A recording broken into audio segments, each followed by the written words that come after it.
Welcome back to Aquatic Australia. I'm your cameraman, Sharky Jones. And I'm your narrator, Oceana Jones. And Bindi Jones. Today's sights were not particularly exciting, even for crayfishers, but stick around, we may still find something to interest you. Arriving at Salmon Bay, Rottnest Island, the divers exchange their life jackets for dive kit, and the boat starts to buzz.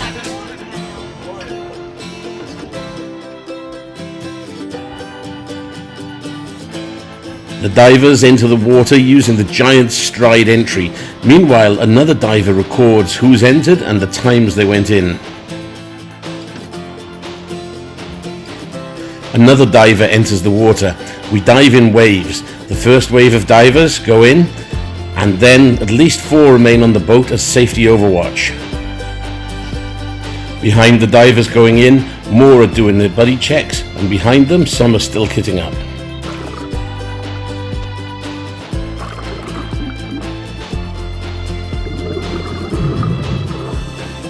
Like the rest of the site, it's mostly kelp and small holes.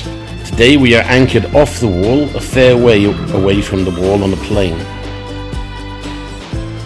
Away from the wall, the plains have a number of 2-meter ridges, but I find little other than wrasses and sweeps. However, the fun in today's dive comes from the gorgeous visibility and the clear blue water. I find a few crays about the place, but crays are of little interest to me, but where they are, I look for pure Jackson sharks and wobbegong sharks, but sadly find none.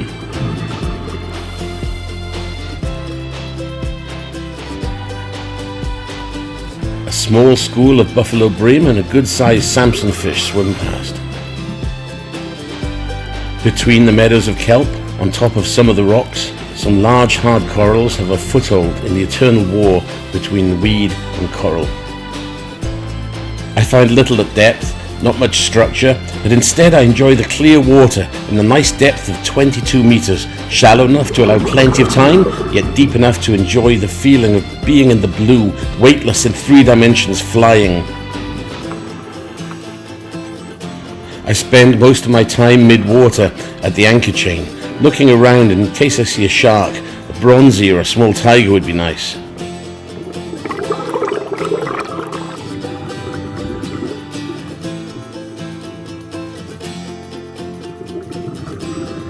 No such luck. Nothing came past, but I did enjoy watching the divers' bubbles rising through 22 meters of clear water.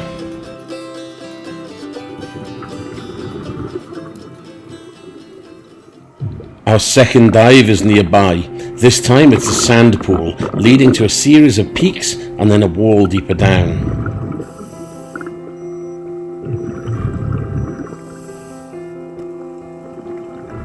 We're anchored on a large sand pool. I descend to the anchor, then forward to the reef. It's mostly kelp to begin with. Rocky peaks rise up from the kelp plain.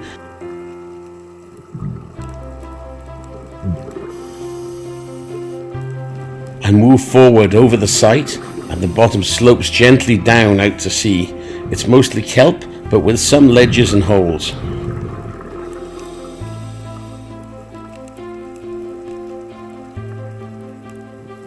From this point, there are no more hills, the reef slopes off, and I turn round and go back over the reef.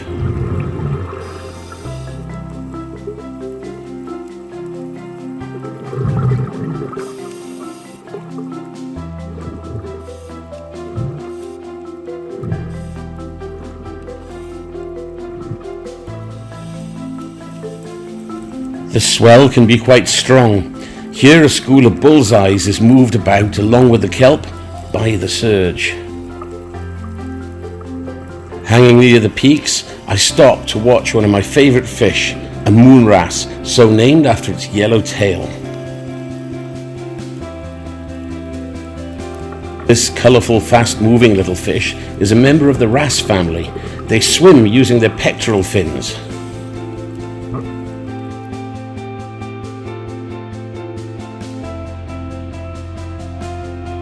They're normally green and pink, but during the breeding season and at certain stages of the tide, the alpha male turns blue. Like many wrasse species, moon wrasses start out female, then if the alpha male dies, the alpha female becomes male.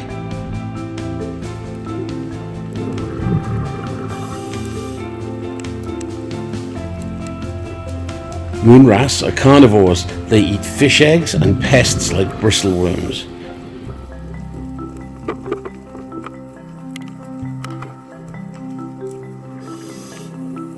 In the distance, a large school of snook or pike patrols the edge of the kelp fields.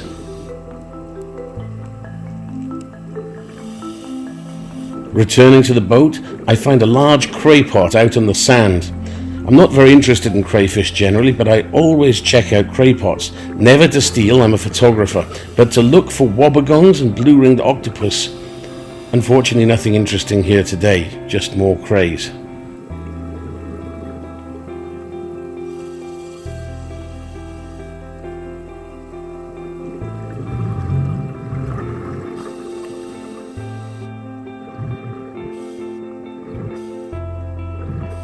I hang around the craypot and the sand looking for a shark, maybe a bronzy, but again nothing. Ere low, I return to the boat.